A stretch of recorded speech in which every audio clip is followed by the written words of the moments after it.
بسم اللہ الرحمن الرحیم۔ ابتداءً اسلام لانے والے صحابہ۔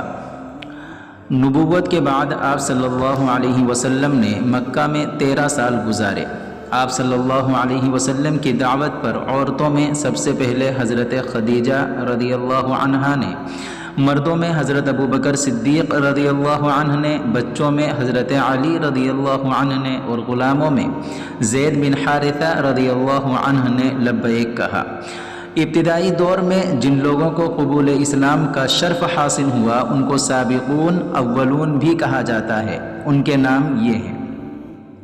حضرت بلال حبشی، حضرت خباب ابن ارد، حضرت عثمان غنی، حضرت زبیر بن عوام، حضرت عبد الرحمن بن عوف، حضرت سعد بن ابی وقاص، حضرت طلحہ بن عبداللہ، حضرت ابو سلمہ عبداللہ بن عبد الاسد،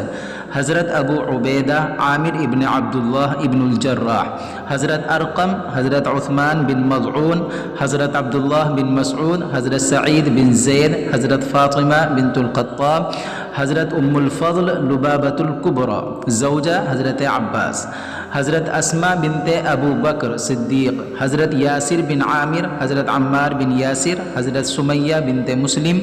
حضرت عبیدہ ابن حارث، حضرت خالد بن سعید بن عاص، حضرت نعیم بن عبداللہ، حضرت جعفر بن ابی طالب، حضرت عبداللہ بن جحش، حضرت سائب ابن مضعون، حضرت عبداللہ بن مضعون، حضرت قدامہ بن مضعون، حضرت سعد بن عثمان، حضرت مسعود بن ربیعہ،